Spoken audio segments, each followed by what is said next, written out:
Hello everyone. तो आज हम डिस्कस करेंगे क्लास 6 की साइंस का chapter 5 separation of substances exercise को मैं पढ़ा चुके हैं, आप लोग देख सकते हैं उसको।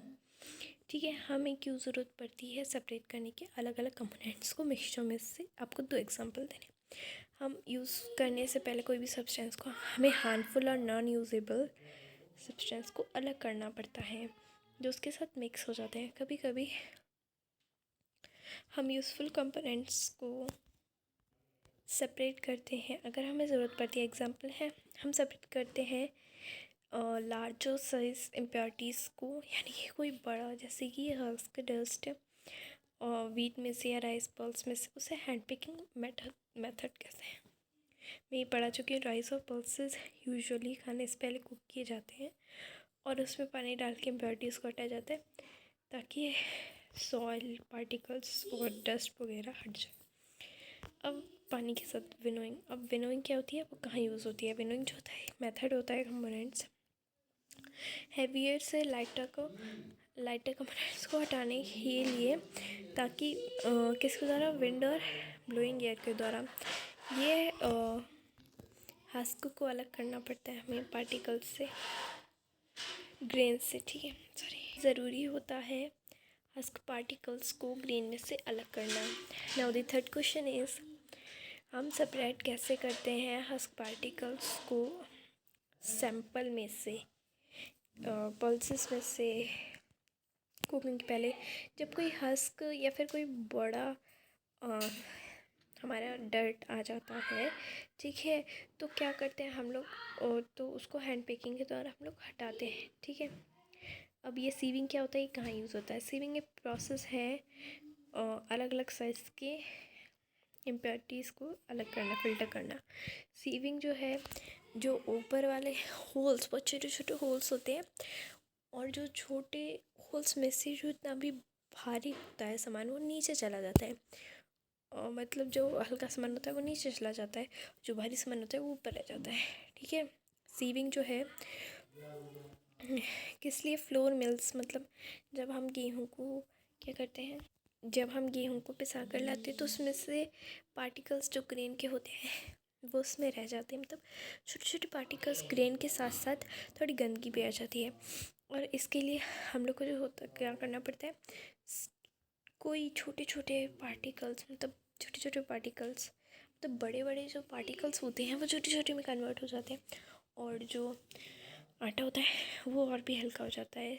इसलिए क्या करते हैं हम लोग कि जितना भी बड़ा पार्टिकल होता है वो ऊपर आ जाता है, जैसे कि वो एक गंदगी। ठीक है, नाउ नेक्स्ट क्वेश्चन है हमारा, हम सेपरेट कैसे करते हैं सैंड और वाटर के मिक्सचर को। हमें सैंड और वाटर के मिक्सचर को अलग करने के लिए कुछ स्टेप्स फॉलो करने पड़ते हैं। आपको थोड़ी देर के लिए कंटेनर को रखना पड़ता है जिसमें सैंड और सॉल्ट मिक्स है, और कुछ समय बाद सैंड जो है नीचे आ जाएगी, और तो इसको हम लोग सेडिमेंटेशन कहते हैं। ठीक है, और आपको धीरे धीरे करके ऊपर ले लेना है। ठीक है, मतलब ऊपर पानी को ले लेना है, उसे डिकेटनेशन कहते हैं। हम फिल्टर पेपर का भी यूज़ करते हैं सैंड पार्टिकल्स को रिमूव करने के लिए, उसको फिल्टरेशन कहते हैं। ठीक है, 6 क्वेश्चन हमारा, क्या ये पॉसिबल है कि हम शुगर को व्हीट फ्लोर में से कर सकते हैं अलग? अगर हाँ तो कैसे? हाँ, सीविंग के द्वारा हम लोग व्हीट फ्लोर को शुगर से अलग कर सकते हैं। क्वेश्चन नंबर 7 है कि हम क्लीन वाटर को मडी वाटर से अलग कैसे कर सकते हैं? हम लोग इस स्टेप से कर सकते हैं। आपको मडी वाटर को अनडिस्टर्ब, मतलब उसको छूना नहीं है, कंटेनर में रख देना है। उसके बाद जितना भी मड होगा वो नीचे सेटल हो जाएगा। इस प्रोसेस को हम लोग सेडिमेंटेशन कहते हैं, और ऊपर की लेयर होगी क्लियर वाटर। आप लोगों को क्या करना है, दूसरे कंटेनर में उसको डाल देना है, उस प्रोसेस को डिकेंटेशन कहते हैं। ठीक है, और अगर हम लोग इम्प्योरिटीज़ को फिल्टर फिर से करना चाहते हैं तो पेपर के द्वारा भी कर सकते हैं। कुछ एक्सरसाइजेस हैं तो देख लेते हैं एक्सरसाइज को। और इस मेथड को, जो पैडी में से स्टॉक को हटाया जाता है, उस मेथड को हम लोग थ्रेशिंग कहते हैं। अगर हम मिल्क कुक करते हैं, उसको बॉयल करते हैं, जब हम मिल्क को बॉईल करते हैं, ठीक है, और उसके बाद उसमें ऊपर क्या रह जाती है, मलाई। आई न्यू आप सब लोग को पता होगा। इस प्रोसेस को सेपरेटिंग ऑफ क्रीम कहते हैं, ठीक है। ये किसके द्वारा होता है, चने के द्वारा। साल्ट, हमें सी वाटर में साल्ट होता है, तो वो जो साल्ट हमें कैसे ऑब्टेन होगा, एवेपोरेशन। जब पानी पूरा भाप बन जाएगा तो हमें वो मिल जाएगा साल्ट। इम्प्योरिटीज़ जो है सेटल डाउन हो जाती हैं और नीचे रह जाता है मडी वाटर। और ओवरनाइट के लिए आप देखो तो वो साफ़ हो जाता है, तो टॉप को वाटर रह जाता है। तो उस प्रोसेस को हम लोग कहते हैं सेडिमेंटेशन, डेकेटेशन। दो प्रोसेस के द्वारा ये होता है। और जो मिक्सचर होता है वाटर और मिल्क का, वो फिल्टर हो सकता है, नहीं, बिल्कुल नहीं। पाउडर साल्ट और शुगर को हम लोग अलग कैसे कर सकते हैं, विनोइंग के द्वारा, ठीक है। जो मतलब, ठीक है। और सेपरेशन, शुगर का सेपरेशन टी में से वो कैसे हो जाता है, उसको फिल्टरेशन के द्वारा करते हैं, नहीं। ग्रेन और हस्क जो है सेपरेट हो जाते हैं डिकेंटेशन के द्वारा, नहीं। ठीक है, लास्ट क्वेश्चन है, लेमनेड जो है प्रिपेयर किया जाता है लेमन जूस और शुगर को ऐड करके। अगर हम आइस ऐड करें कूल वाटर के लिए, तो लेमनेड,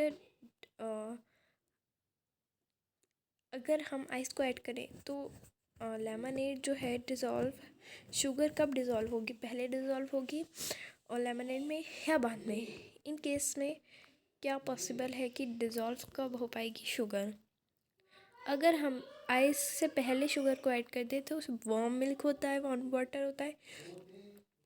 और हाँ, ठीक है, वार्म वाटर, तो फिर वो जल्दी से कोल्ड वाटर बन जाता है।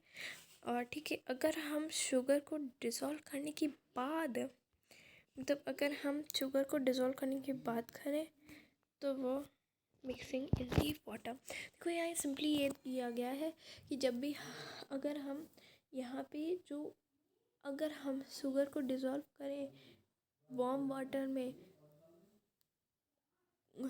Quickly than in cold water, अगर हम शुगर को डिज़ोल्व करें वार्म वाटर में मोर देन, अगर हम शुगर को डिज़ोल्व करें वार्म वाटर में ठंडे पानी से पहले, तो क्या होगा, शुगर आसानी से डिज़ोल्व हो जाएगी। लेकिन अगर उसमें आइस डालें तो ज़्यादा नहीं हो पाएगी।